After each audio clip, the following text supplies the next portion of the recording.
The morning of September 2nd, 1945, was unlike any other in human history. The Pacific lay calm. The war that had burned continents and consumed millions was finally gasping its last breath. In Tokyo Bay, a gray battleship named the USS Missouri waited, its decks spotless, its guns silent, its flag snapping in the morning wind. Aboard her, the victors of the greatest war the world had ever seen gathered to witness something no one had imagined 4 years earlier. The Empire of Japan surrendering. The same empire that once vowed death before dishonor would now bow to its enemies. The air was heavy, not with smoke or gunpowder but with history, and every sailor, every general, every photographer knew it. This was the day the world began again. Before this morning there had been years of fire. From Pearl Harbor to Midway, from Iwo Jima to Okinawa, the Pacific had become an ocean of graves. Cities were ash, fleets were wrecks, and the skies reeked of oil and death. By the summer of 1945, Japan was a dying empire, its navy destroyed, its army starving, its cities burned by B-29s that turned night into hellfire. Then came Hiroshima, then Nagasaki. In less than a week, 2 flashes of man-made suns erased entire cities and shattered Japan's will to fight. Yet even then, surrender was not simple. The emperor's advisors argued, generals threatened coups, and the very idea of surrender was treason to the Bushido Code. But Emperor Hirohito made his choice, not as a god, but as a man watching his nation bleed out. He spoke 12 words that ended the war: endure the unendurable, bear the unbearable. The Missouri was not chosen by chance. She was the pride of the U.S. Navy, massive, immaculate, a floating fortress. Her deck would become a stage for the final act of World War II. General Douglas MacArthur, Supreme Commander of the Allied Powers, ordered the ceremony to take place aboard her in Tokyo Bay, a deliberate symbol. This was not to be a humiliation but a closure, a moment both stern and dignified. At 8 a.m., the bay was filled with ships from every Allied nation: British, Australian, Dutch, Chinese. Above them, hundreds of aircraft circled silently, engines rumbling like distant thunder. The world was watching, and the world would remember. At precisely 8:56 a.m., 2 small Japanese launches left Yokohama Harbor. On board were the representatives of a fallen empire: Foreign Minister Mamoru Shigemitsu, General Yoshijiro Umezu, and their aides. They wore mourning coats, top hats, medals pinned to their chests, a final attempt at dignity. But their faces were pale and their silence spoke louder than words. They climbed the Missouri's gangway under the gaze of thousands. No guards saluted. No bands played. The only sound was the creak of the deck and the flutter of flags. For the first time in centuries, samurai bowed to foreigners. On the quarterdeck, a simple wooden table awaited. No gold, no ceremony, just a plain desk taken from a Navy wardroom. Atop it lay 2 documents, one in English, one in Japanese. Behind the table stood General Douglas MacArthur, immaculate in khaki, without decorations, his pipe in hand, his eyes unblinking. Around him stood men who had shaped the modern world: Admiral Nimitz, General Wainwright, Admiral Halsey, and representatives from Britain, China, Australia, Canada, France, and the Soviet Union. At 9:02 a.m., MacArthur began to speak. "We are gathered here," he said, "to conclude a solemn agreement whereby peace may be restored to the world." His voice echoed over the bay, carried by the wind. Foreign Minister Shigemitsu stepped forward first. With his cane in one hand, he'd lost a leg to an assassination attempt years earlier. He bowed slightly and signed for the Emperor and government of Japan. Then General Umezu signed for the Imperial General Staff. Their pens scratched quietly over the paper. That sound, barely audible, was the sound of the end of a world. One by one, the Allied representatives signed. MacArthur for the United Nations, Nimitz for the United States, Fraser for the United Kingdom, Leclerc for France, Chiang Ching-kuo for China. Each signature was a nail in the coffin of the old order. At 9:08 a.m. it was done. World War II, the deadliest conflict in human history, was over. As the final pen left the paper, a distant rumble filled the air. It grew louder, then roared. Suddenly, hundreds of aircraft swept over the Missouri. B-29s, Hellcats, Corsairs, Mustangs. They flew in tight formation, engines deafening, sunlight glinting off their wings. It was not a show, it was a statement. This was the power that had forced surrender. And below them, the men who had unleashed that power stood in silence. For the sailors on deck, many with tears in their eyes, the sound meant one thing: they could go home. After the signatures, the Japanese delegation bowed again. MacArthur returned the gesture, not a bow of equality but of respect. He later wrote, "We are not here to destroy a nation but to rebuild it." As the delegation departed, no one spoke. They stepped back into their launches and vanished into the fog. Behind them, the American flag from the first mission to the Philippines, the one raised when MacArthur had vowed "I shall return," fluttered above the Missouri. The circle was complete. On land across Japan, the news spread like a wave. Civilians emerged from shelters, bowed toward Tokyo, and wept. Soldiers laid down their rifles, some in disbelief, others in relief. Prisoners of war in faraway camps lifted their heads and whispered, "It's over." Across the Pacific, radios crackled with one word: victory. In New York, London, Sydney, crowds flooded the streets. Kisses, tears, parades. After 6 years of hell, humanity was breathing again. But peace was fragile. Within months, new lines were being drawn, between the US and the Soviet Union, between freedom and ideology. The Cold War was already being born from the ashes of the last. Yet for that one morning, aboard the Missouri, the world had unity. The guns were silent, the flag still, and the ocean calm. It was the closest mankind had ever come to absolute peace. The USS Missouri would go on to serve for decades, through Korea, through the Gulf War, always carrying the memory of that morning in 1945. Her decks became sacred ground. Sailors would walk where MacArthur had stood, where history had paused. Even today in Pearl Harbor, she rests beside the sunken USS Arizona, the ship that began America's war and the ship that ended it. Side by side, the bookends of the Pacific, wars begin with pride and end with humility. On September 2, 1945, humanity learned that lesson again. The men who stood on that deck were not celebrating victory, they were witnessing the cost of it. MacArthur's final words that morning still echo across the decades. "It is my earnest hope that from this solemn occasion a better world shall emerge, a world founded upon faith and understanding." And as the waves of Tokyo Bay lapped against the hull of the Missouri, the greatest chapter of destruction in human history closed, not with gunfire, but with ink. Before the ink dried on the surrender, the voice of an emperor had already done what no army could. On August 15, 1945, the people of Japan heard something they had never imagined: the voice of Emperor Hirohito himself. Crackling through radios, distorted by static, his words were archaic yet unforgettable. "The war situation has developed not necessarily to Japan's advantage." For the first time, a divine figure sounded human. Men and women fell to their knees. Some wept, others screamed. For many, it was the sound of the sun itself setting. It was not surrender that broke Japan's spirit, it was the sound of its God admitting defeat. While the world celebrated, Japan trembled. Not everyone accepted the emperor's decision. Within the imperial army, hardliners plotted a coup, the Kyujo incident. Their goal was simple: destroy the surrender recording before it could be broadcast, and keep Japan fighting to the death. They stormed the imperial palace, cutting phone lines, killing loyal officers, and searching for the record. But the disc was hidden in a laundry basket by palace staff. When dawn came, the coup collapsed. The emperor's word was saved, and Japan's fate was sealed. Even in defeat, loyalty had won over madness. As the surrender formalized aboard the Missouri, the city of Tokyo lay in silence, a wasteland of ashes and shadows. The once glittering capital was now an endless plain of twisted metal and scorched earth. The imperial palace stood wounded but intact, surrounded by emptiness. Children wandered barefoot through rubble searching for rice. Mothers traded family heirlooms for a handful of beans. And in the still air, the ghosts of firebombing raids seemed to linger, an invisible reminder of what defiance had cost. Across distant islands, Saipan, Truk, New Guinea, the Philippines, tens of thousands of Japanese soldiers never received the message. Some refused to believe it. "Japan does not surrender," they said. "This is enemy propaganda."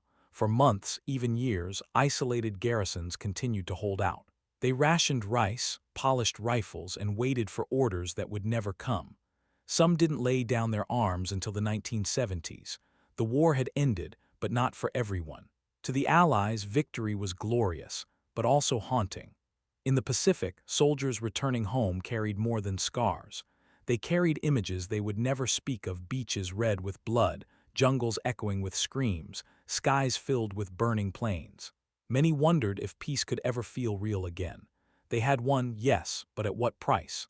Behind every cheer in Times Square, there was a man sitting in silence, remembering the friends who didn't return. For the sailors of the Missouri, that morning was sacred. They had spent years in the heat of the Pacific, watching ships burn and men vanish beneath the waves. Now, standing in dress whites on that polished deck, they witnessed something even rarer than victory: closure. When MacArthur gave his final salute, some men cried openly. Others simply stared at the horizon, hands trembling. For them, it wasn't history, it was personal. They weren't just watching Japan surrender. They were watching their youth end. As peace returned, the shadow of Hiroshima stretched across the world. The mushroom cloud had not only ended the war, it had opened Pandora's box. On that deck, even amid celebration, many knew what had begun. The atomic bomb had changed everything. No longer was war a contest of courage, it was a question of annihilation. The same science that saved lives could now erase them all. The Missouri marked not just the end of World War II, but the birth of a world living under the threat of its own genius. In the crowd of Allied officers stood representatives from the Soviet Union. They had declared war on Japan only weeks earlier, storming through Manchuria with overwhelming force. Their presence on the Missouri was not just symbolic, it was strategic. The Cold War was already whispering through the calm air of Tokyo Bay. Behind polite handshakes and stiff salutes, the seeds of division were being planted. Soon, yesterday's allies would become tomorrow's rivals. Douglas MacArthur stood as the very image of American victory, tall, calm, pipe in hand. But beneath his stoic expression was a mind already planning the impossible, the rebuilding of Japan. He did not seek revenge, he sought rebirth. MacArthur believed Japan could rise again, not as an enemy but as a partner in peace. His mission was not to punish but to transform, and in the years to come he would succeed. Hirohito remained in his palace untouched but burdened. He was no longer divine, no longer invincible, just a man who had led his people into ruin. During his first meeting with MacArthur, the emperor said quietly, "I come to offer myself to the judgment of the powers you represent. I place my fate in your hands." MacArthur, moved, refused his resignation. He understood, destroying the symbol of Japan's unity would only destroy Japan itself, and so the god became a symbol of survival. When American troops landed in Japan, they expected hostility. Instead, they found order. No ambushes, no riots. Civilians bowed as convoys passed. The occupation became one of the most peaceful in history. MacArthur's headquarters in Tokyo began issuing reforms: democracy, education, women's rights, freedom of speech. The nation that had tried to conquer Asia was now learning how to rebuild itself. Across Asia, Japanese garrisons surrendered one by one. In Singapore, Hong Kong, the Philippines, Burma, ceremonies unfolded quietly. Flags that once flew over conquered lands were lowered, folded, and sent home. In Manila, liberated prisoners saluted as their captors knelt. In Nanjing, survivors wept as the rising sun came down. It was not vengeance, it was balance restored. From across the Pacific, Allied prisoners of war began to return home. They stepped off hospital ships, emaciated, silent, haunted. For them, the war was not over, it was inside them. Some refused to believe they were free until they touched home soil. Others never spoke again about what they had endured. The Missouri ceremony was for the world. Their ceremony was a quiet breath in the dark. By the time the documents were signed, the scale of devastation was beyond comprehension: over 70 million dead worldwide. Cities erased, continents scarred, families torn apart. Humanity had reached its darkest point and survived. The signing aboard the Missouri was more than a surrender. It was proof that even after unthinkable destruction, civilization could still choose order over chaos. Hundreds of photographers stood shoulder to shoulder on the deck that morning. Their cameras captured moments that would define history. Shigemitsu signing with his cane, MacArthur watching in silence, flags fluttering in the morning sun. Those photos would appear in newspapers around the world within days. They became symbols, not of dominance but of relief. And they remain, to this day, proof that peace can be witnessed. After the ceremony, the ships in Tokyo Bay fired salutes, not of war but of peace. Gunfire echoed across the water like thunder fading into calm. For the first time in 6 years, the sound of weapons meant life, not death. Sailors waved to one another across decks. Signal lamps blinked messages of congratulations between nations that had once been strangers. Tokyo Bay had become, for a single morning, the most peaceful place on Earth. On the Missouri, a few men kept journals. One wrote, "Today I watched an empire die, and yet I felt only pity." Another, "It's strange. The sea looks the same. The world is the same, but we are not." The ceremony had ended the war, but not the memories. Those would last far longer than treaties or ink. Beneath Tokyo Bay, hundreds of wrecks still rested, silent tombs of men who had fought for both sides. Destroyers, carriers, submarines, all swallowed by the sea that now mirrored the calm above.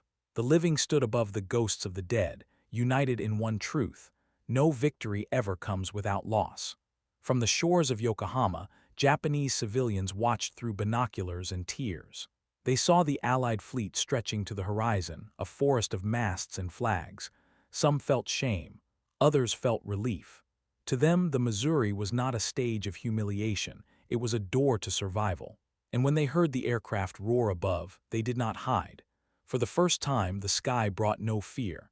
Japan's surrender was not the end of a story, it was the beginning of a lesson. From that defeat came a new nation, industrial, democratic, peaceful. In time, Japan would rise again, not with swords or planes, but with innovation and resilience. The war had burned its empire, but from those ashes came something stronger: humility. The 2 surrender documents signed aboard the Missouri still exist. The ink has not faded. Each stroke remains as sharp as the day it was written. They rest today in museums and archives, a silent warning and a solemn promise, because every line written that day cost millions of lives to earn. As evening fell, sailors aboard the Missouri sang softly. Not anthems, not battle songs, just homecoming tunes. The Pacific breeze carried them across the bay, mingling with the hum of the sea. One officer wrote in his diary, "Tomorrow we go home, but part of us will never leave this deck." In one generation, Japan went from empire to ashes, from ashes to rebirth, and it began on that gray morning in Tokyo Bay. The Missouri didn't just end a war, it began a transformation. What was once the land of the rising sun became the land of renewal. The surrender was not defeat, it was evolution. After the ceremony, peace had a price: justice. In the devastated city of Tokyo, the Allied powers convened the International Military Tribunal for the Far East. 28 of Japan's highest leaders stood accused of war crimes, massacres, and the deaths of millions. They sat in silence as translators repeated their charges. Some bowed their heads, others stared defiantly ahead. When the verdicts came, 7 were sentenced to hang. Many others faced life imprisonment. Yet one man was not among them: Emperor Hirohito. By MacArthur's decision, the emperor was spared to preserve Japan's unity, to rebuild rather than to ruin. The trials didn't only punish individuals, they buried an entire ideology. The spirit of the samurai, once Japan's soul, had become the engine of its destruction. The Bushido Code, honor unto death, was replaced by a new code: peace unto life. Swords were melted down, military academies were closed, and for the first time in centuries, Japanese children learned that loyalty could mean compassion, not conquest. By 1946, Japan was starving. Half its cities were rubble, railways twisted like bones, the rice harvests failed, people survived on black market food and American rations. But even in ruin, discipline endured. Families rebuilt homes from scraps. Schools reopened in burned-out buildings. Women swept streets clean of ash.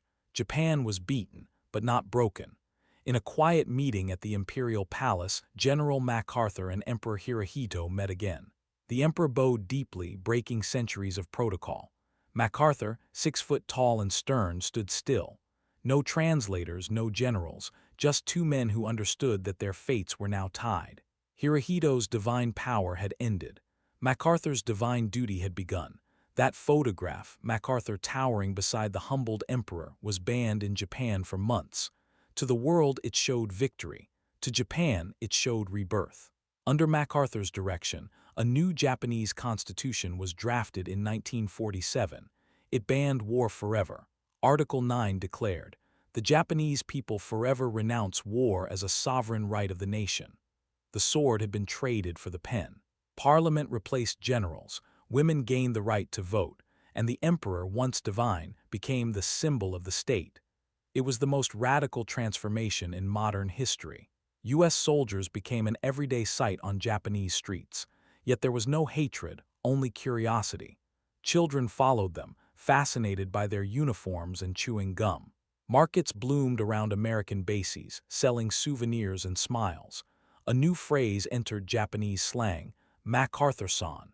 The conqueror had become a neighbor.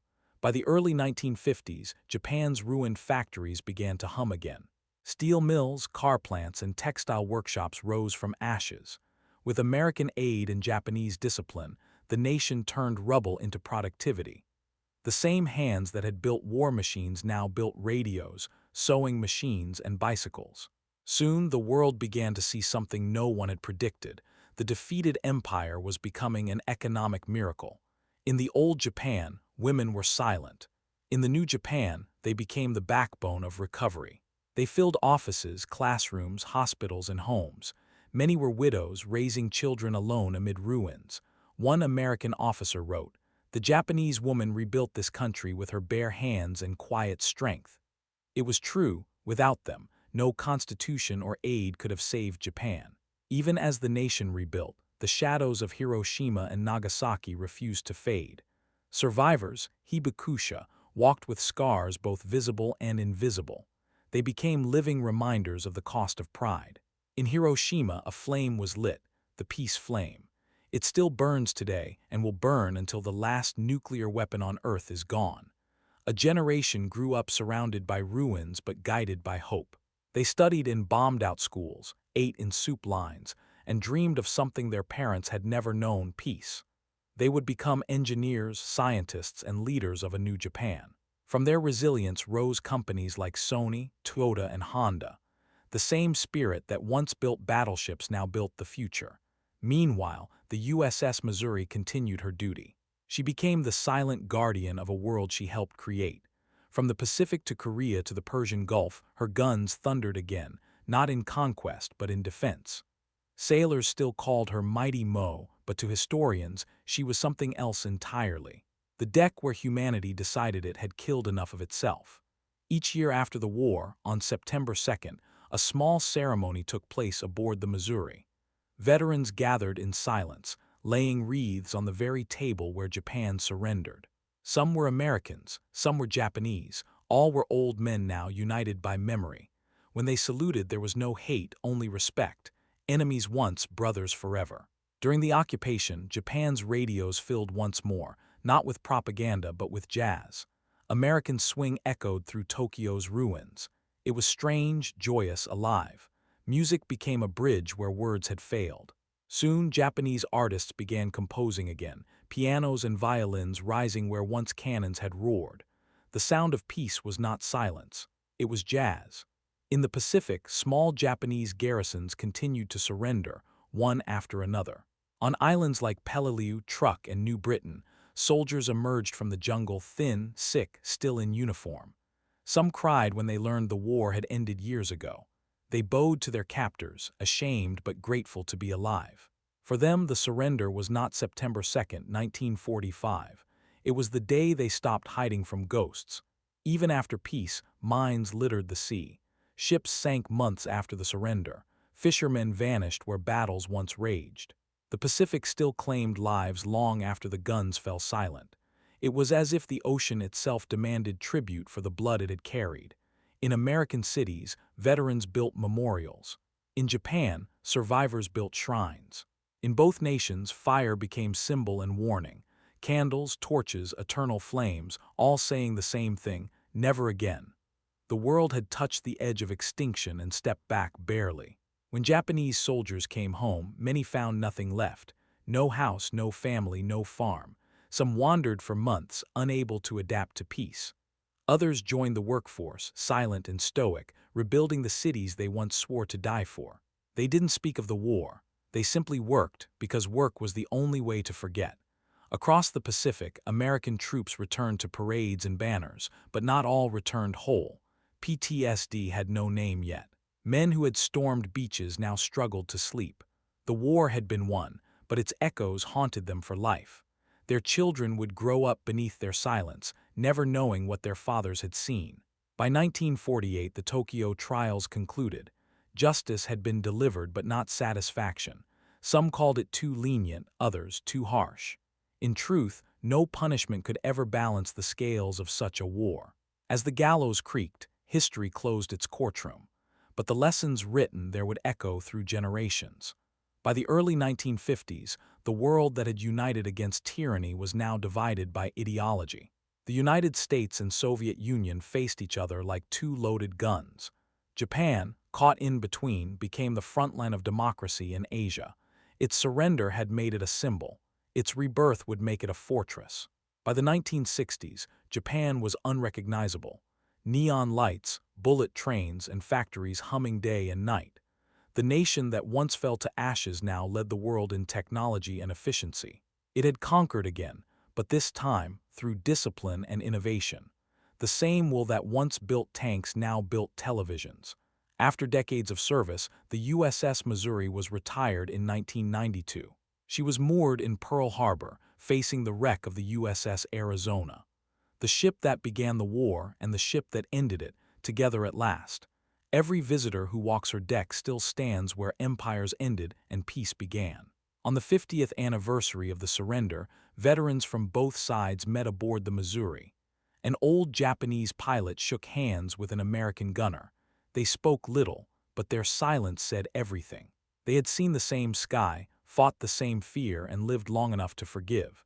Today, Japanese students visit Hiroshima Peace Park and the Missouri Memorial.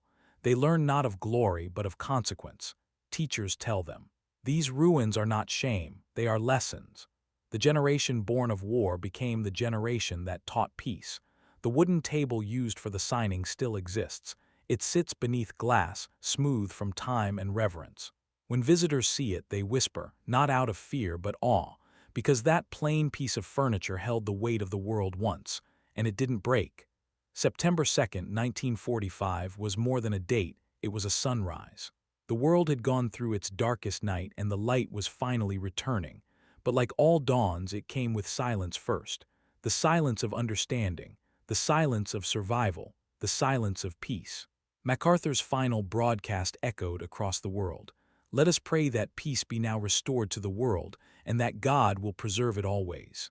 He ended not as a conqueror, but as a man humbled by history. The deck of the Missouri is not just wood, it's memory. Every step upon it carries the echo of that morning, the whisper of paper, the flash of cameras, the breath of peace. It is where humanity, for a single instant, agreed to stop destroying itself. The Pacific Ocean, once filled with wrecks and fire, now carries cargo ships and tourists. It is no longer a grave, it is a bridge. The nations that once clashed now trade, cooperate, and coexist. The ocean that once divided now connects. The surrender aboard the USS Missouri was not the end of World War II. It was the beginning of modern humanity. A reminder that no empire, no army, no ideology lasts forever. Only memory does. The ink on that paper dried long ago, but the lesson remains wet on the conscience of mankind. The ocean that once divided now connects. The surrender aboard the USS Missouri was not the end of World War II. It was the beginning of modern humanity. A reminder that no empire, no army, no ideology lasts forever. Only memory does. The ink on that paper dried long ago, but the lesson remains wet on the conscience of mankind. In the Missouri's Combat Information Center, the quartermaster entered a final kind of battlefield note. Weather, barometer steady, wind light from the southeast, visibility improving. After years of storms of steel, flame, and fear, the morning recorded only calm. Even the ship's log felt it, history written in millibars and gentle seas. MacArthur used more than one pen, passing them to Allied representatives as keepsakes. Small things of cheap plastic and black ink suddenly carried the weight of continents. It was a quiet ritual: divide the instrument, multiply the memory. For once, power was measured not in caliber but in handwriting. The surrender table was no altar, just a wardroom desk carried topside by sailors with careful hands. They set it legs out toward the sea, so the signers would face the open Pacific. A simple piece of wood that had held coffee and charts now held the future. As the last signature dried, a bosun whispered, "Back to the mess, boys." History always returns to routine. Long before the pens, minesweepers had combed Tokyo Bay, clearing a lane through the ghosts of war. Their drum-like gear beat the water, cutting moored explosives from the dark. They made no speeches, only safe water. Every ceremony stands on someone else's unseen work. The ship's band stood ready in dress whites, but no fanfare greeted the delegation. No anthem met the bow. No drumroll lent dignity or shame. Silence became the ceremony's music. In that quiet, even the gulls seemed to circle softer.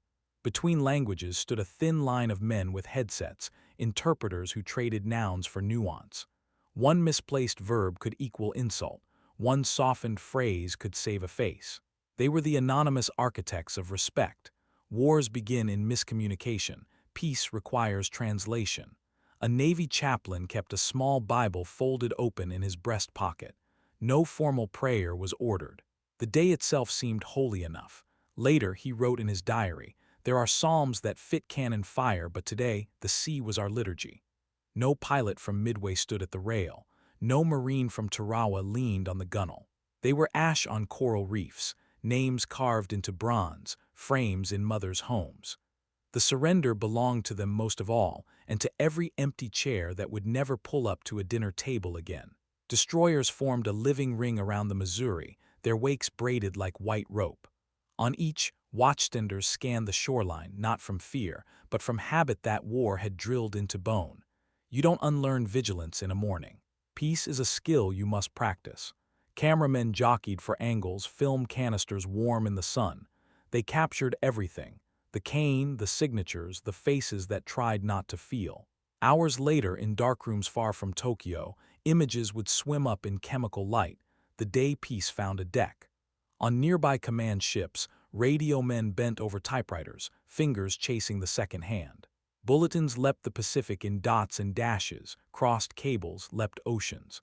War ends, Japan signs surrender aboard Missouri. A sentence short enough to fit a headline, long enough to lift a planet. In a corner of the secondary battery, a 19-year-old tucked a sheet of stationery into his pocket. "Ma," he had written at dawn, "by the time you read this, it's over." He didn't mention the friends he'd wrapped in canvas, or the nights he counted stars for courage. He simply underlined one word twice: home. The Missouri rode at anchor like a courthouse on water. Chain links the size of a man's chest plunged to unseen ground. Anchors are promises. We will not drift, not now, not here. For a morning, even nations seemed anchored. Paint-flecked launches ferried dignitaries past destroyers and cruisers, the smallest craft carrying the heaviest cargo. A coxswain eased throttles, mindful of wake and dignity. The last 100 yards of a world war were covered at 7 knots. From halyards snapped a dictionary of color: Union Jack, tricolor, maple leaf, Southern Cross, 5-star red banner. On one mast, the star-spangled banner shook itself awake. In the breeze, an argument of histories agreed, for once, on the same sentence. On rooftops in Yokohama, civilians shaded eyes with flat palms. Some bowed toward the harbor. Some simply watched, unable to assign words to the water. On that horizon, their sons had left for islands and never returned. Now ships brought something back, not bodies but possibility. Below the ceremony, turbines gleamed, gauges steady, oil warm. A machinist's mate wiped a hand across a brass plate and checked the time. Up top, treaties. Down here, revolutions per minute. Great events ride on quiet machinery. A detachment of Marines posted along the rail stood motionless, dress belts bright as lighthouses. Their rifles were clean, bolts oiled, orders clear: be seen, not heard.